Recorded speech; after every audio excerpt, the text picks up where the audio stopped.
So this kid, he's in big trouble. Now his name's Travis, and he's only 15, he lives in Arkansas, and he's kind of a turd. He's always stealing things and getting suspended from school. And here's a yearbook photo of him if you care what he looks like in real life. But one day in 1996, he decides to go for a really big score. He's gonna rob one of the houses in the neighborhood. And he's gonna do it with this other kid, this friend of his, Andre.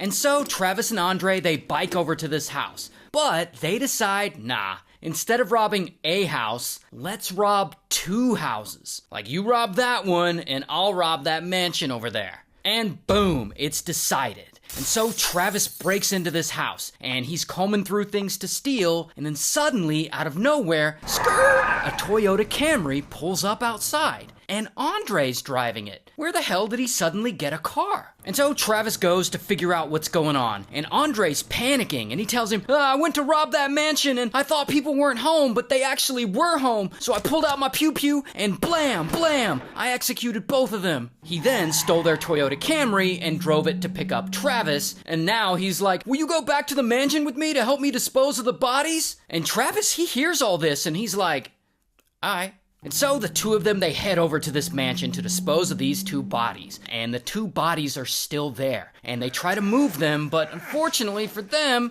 these corpses are way too heavy for these teenage boys to move. So, what do? They light the whole place on fire to burn up all the evidence. Then they get into the stolen Toyota Camry and they flee the scene. And they drive about a mile away, and suddenly, kaboom! They crash the Toyota Camry, and they flip it on its side. Then they climb out of it, and they run away on foot.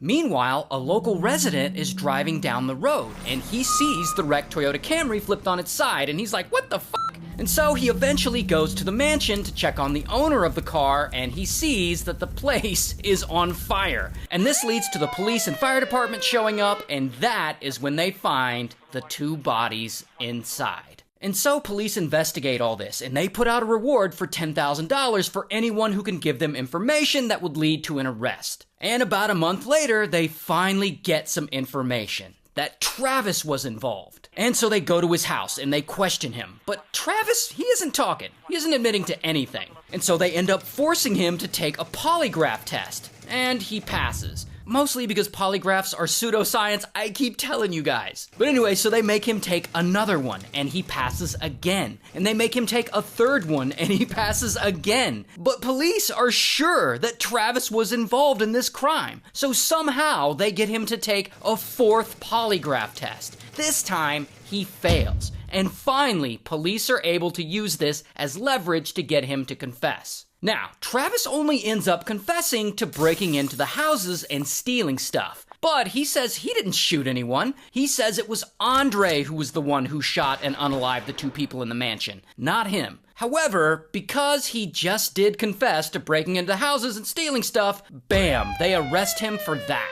And here's an actual image of him being arrested. So Travis's fingerprints, they end up being a match to fingerprints found in the wrecked Toyota Camry, while they don't find any fingerprints of Andre, or any evidence that Andre did anything. And therefore, police pin the whole crime on little teenage Travis, including the murders. And so Travis has no choice. He has to take a plea deal, so he pleads guilty and he gets sentenced to 28 years in prison. But here's where the story gets really crazy. One of those 2 people shot in that mansion that day, her name is Sally. And Sally has an adult daughter, this woman, Martha. And after Sally is murdered, Martha inherits the mansion from her. So she moves into it, she renovates it, and she turns it into a bed and breakfast. Now, despite all the horrible things that Martha has just gone through, with her mother passing and all, by all accounts, Martha is the nicest woman ever. She's also a Buddhist, and so she likes to practice forgiveness. And so she starts writing to Travis while he's in prison. And they're writing letters back and forth, and over time, they strike up sort of a close friendship. Now, despite pleading guilty, Travis has always maintained that he didn't murder those people. It was Andre. But people don't really believe him. They're like, yeah, sure, buddy. Yeah, sure, you're innocent. But strangely enough, Martha does believe him. I mean, yeah, she knows that he did break into the houses and that he did steal stuff, but that it actually wasn't him who unalived her mom that day, that it was the other kid. And because of this, she wants to help Travis out in whatever way she can. She feels bad for him. So she asks the police to reopen the case and investigate the whole thing again. She gives Travis's mother work and hires her as a housekeeper. And she essentially becomes an advocate for Travis. And then 20 years go by, and it's now 2018. And Travis, he's around 37 years old. Here's his adult mugshot, by the way. And it's at this time that finally Travis serves his sentence and he gets out of prison. Partly because Martha had helped him out and given statements to the parole board on his behalf. So she ends up offering him a job at the mansion as a groundskeeper. And this is a really good deal for him, and so he takes the job. And crazy enough, it seems like this friendship has really worked out for him and that he's starting to finally turn his life around.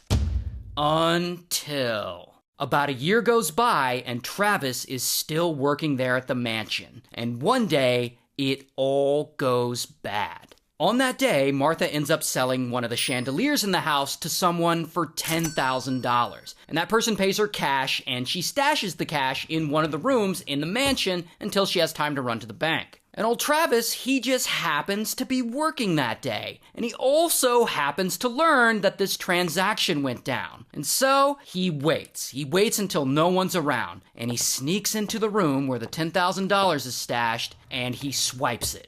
The next day, Martha notices her money's gone. And unfortunately, there's only one person around at the time who could have taken it. The groundskeeper, Travis. And this just absolutely destroys Martha. Like, how could he steal from her after everything she's done for him all these years? And so sadly, she unfortunately has to go to him, and she fires him. And of course, Travis is pissed. Like, how can she fire him? This isn't fair. And he isn't gonna let this slide. And about a month later, he decides to go and get his revenge. And early one morning, it's dark out. And Travis, he sneaks back over to Martha's house. And he creeps in through the back door because he's gonna rob her and take more of her shit. But Martha, she's actually home, and she hears someone in the house messing around. So pow, she hits her alarm, and this alerts the police back at the station. And then, at some point, boom, Travis sees Martha, and there's a confrontation. And that is when he pulls out a knife, and pow, he stabs her, and pow, he stabs her again, and again, and again, until she's unalived. Then, Travis wraps her in a pile of blankets and clothes, and he pours a flammable liquid all over her. It seems like he's gonna try and burn the evidence again. But just then, police show up because Martha had hit the alarm. And so officers, they go into the house and they hear Travis upstairs hiding in the bathroom. And so they go up and they're like, "Come out with your hands up!" And Travis is like, "F you!" And he jumps out the bathroom window and falls down to the ground. And he runs over to the car he arrived in and he hops in it and he flees, driving across Martha's massive lawn. And of course, police are right behind him, chasing him. But then, boom, his car gets stuck. And so he gets out and he runs back across the massive lawn and he jumps into the nearby lake. I guess he's gonna try and swim his way out of this. But unfortunately for him, it doesn't seem that he can swim, and Travis ends up drowning in that lake. Wow, that is wild.